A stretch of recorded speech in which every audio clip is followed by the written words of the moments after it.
niyumviriye ko nokora igikorwa gituma nubundi ntabura mu itangazamakuru, kuko narabona ko itangazamakuru ryampuje n'abantu benshi cyane, byaramfashije yarampuje n'abantu cyane, ni famille inzi Bujumbura. Nibaza ko ni bakeya twari tuzinanye muri mwege muri ngaha, ariko this time turazinanye, turahuza, ni famille n'umuryango wagutse.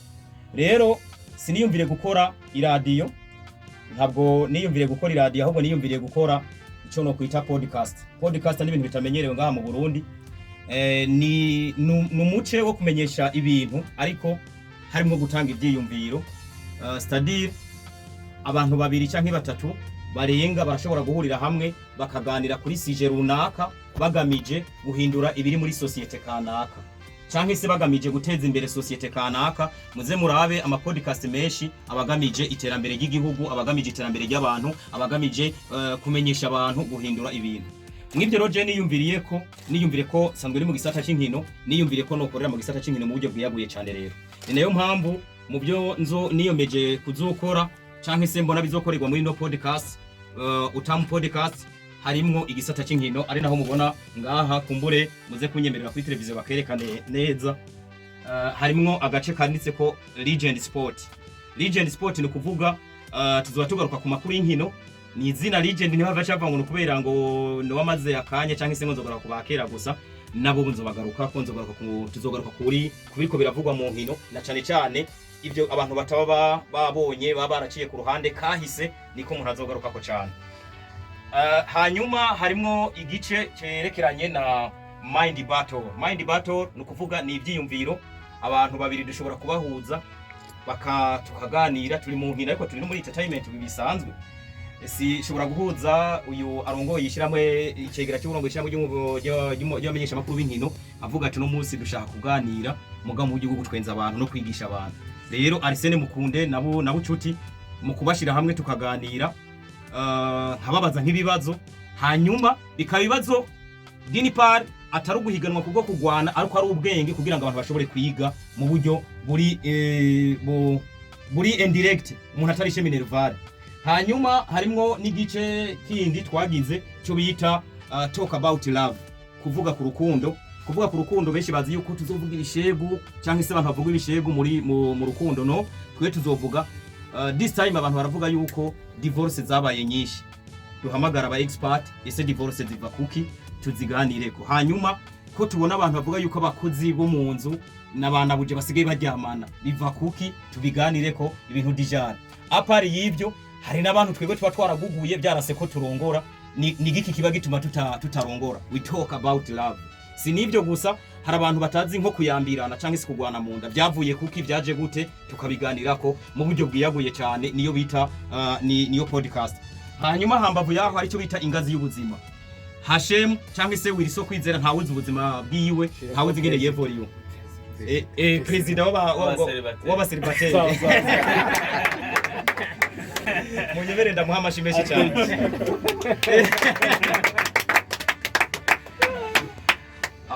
Abari muri ekutere barumva ko namuhaye amashi.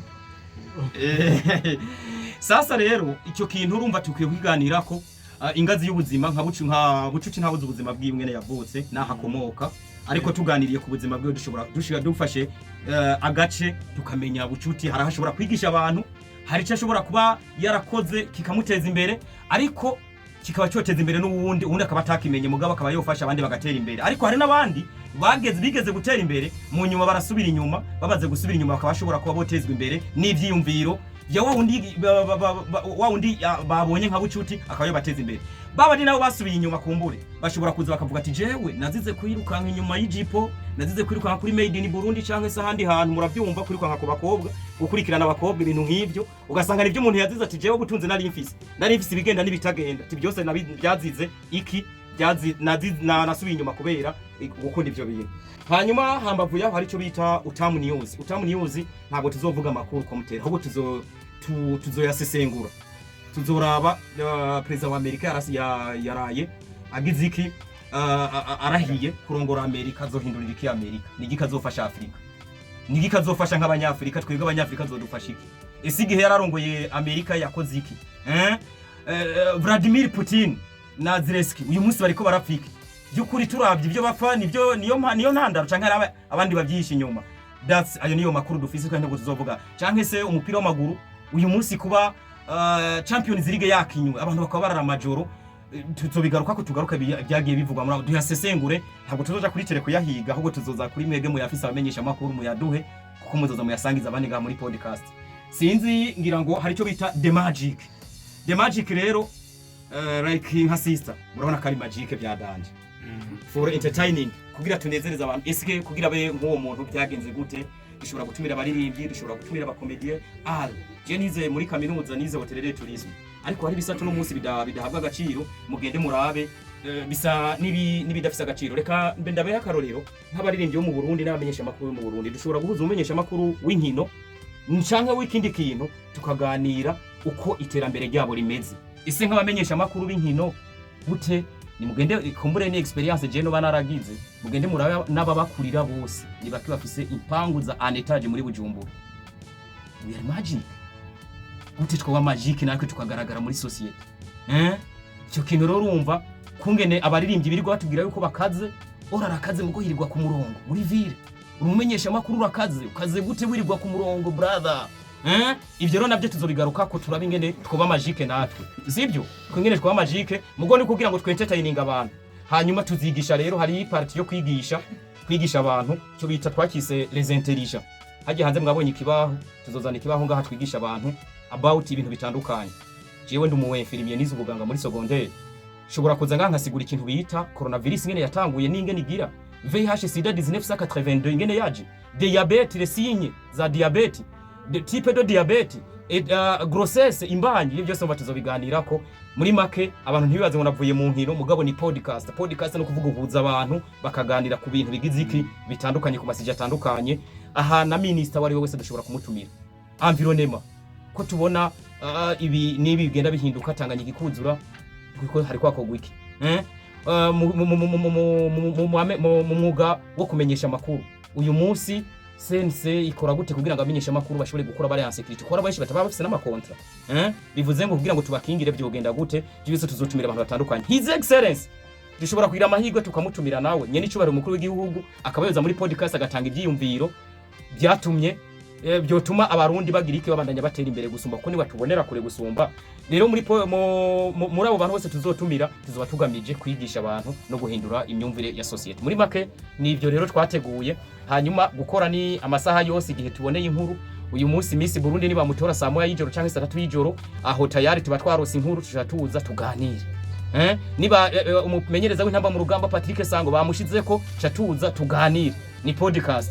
Ni ibyo rero muri rusangi ngira ngo umwe wese ashobora kugira ica adutereye nk'iciyumviro. Igituma rero twabatumiye sinabatumiye kugira ngo tubereke dufise inzu canke se nta nubwo arizo murakabona kara kajyamari nakantu gato nakabiriti, mugabo no kugira ngo tubereke ni famille. Uwari wese azo bafise iciyumviro, simvuze ngo nzotumira umuntu. Everybody uwari wese ngaha muri twebwe ashobora kuzoza tukamuha platform agatanga ibyiyumviro bidakomeretsa bigamije kubaka igihugu cy'u Burundi, society muri rusange. Nivyo rero noshimira muri rusange abantu bose rero bari ngaha kuri mwege mwitabiriye, kuko batitabiriye bafatiriwe.